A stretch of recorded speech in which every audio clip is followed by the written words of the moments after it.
IPL বনাম বিশ্বকাপ, BCB বনাম বিসিসিআই, আর এই উত্তপ্ত লড়াইয়ের কেন্দ্রে পেসার মুস্তাফিজুর রহমান।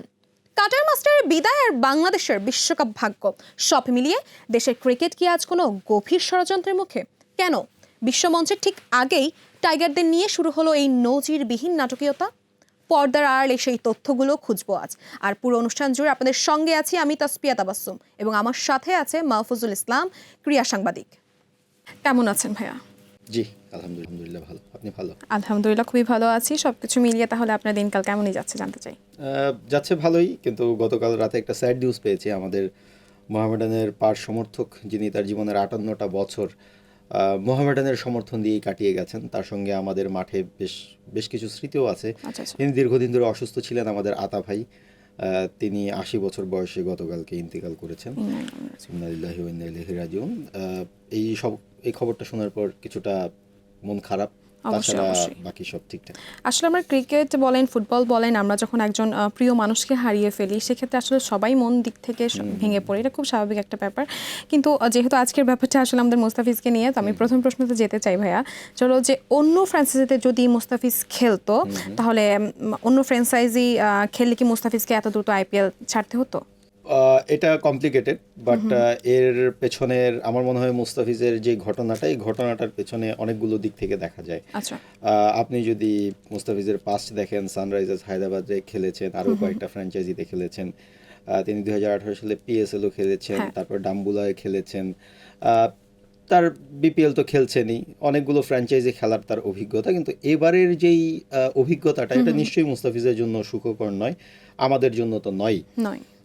আমাদের জন্য মুস্তাফিজের পয়েন্ট, এই ব্যাপারটাকে আমরা ধরেন যে যার মতো দেখতে পারে, বাট আমি আসলে দুটা পাশ থেকে দেখি।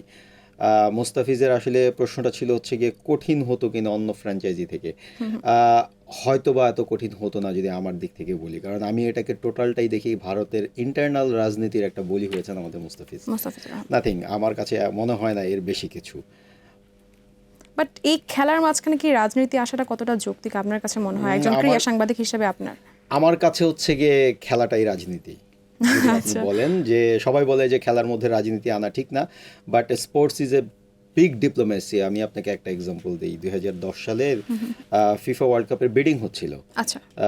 সেখানে আমি যদি ভুল না করি, সেপ ব্লাটার ছিলেন তখন ফিফা প্রেসিডেন্ট। তো ওই বিডিংয়ে 2022 সালের ওয়ার্ল্ড কাপের বিডিংটা হচ্ছিল, এবং ওই বিডিংয়ে কাতার ওয়ার্ল্ড কাপটা পেয়ে যায়। এবং আপনার মনে আছে কিনা যে এই ওয়ার্ল্ড কাপ পাওয়ার পর 2011 থেকে 2016 সাল পর্যন্ত একের পর এক পশ্চিমা নিষেধাজ্ঞা কাতারের উপর পড়ে।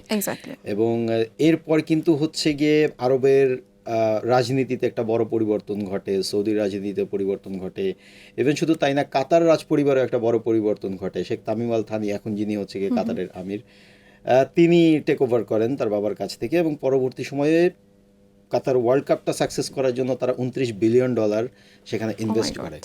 সো কাতার এখন দেখেন ওয়ার্ল্ড পলিটিক্সের একটা বড় হাব। So after world cup total সিনারিওটা চেঞ্জ হয়ে গেছে কাতারের। সো স্পোর্টস একটা রাজনীতি। এখানে হচ্ছে গিয়ে ডিপ্লোম্যাসি থাকবে, এখানে হচ্ছে গিয়ে কূটনীতি তো থাকবেই, এখানে খেলা থাকবে, এবং ওয়ার্ল্ড স্পোর্টস সবসময় একটা রাজনীতি।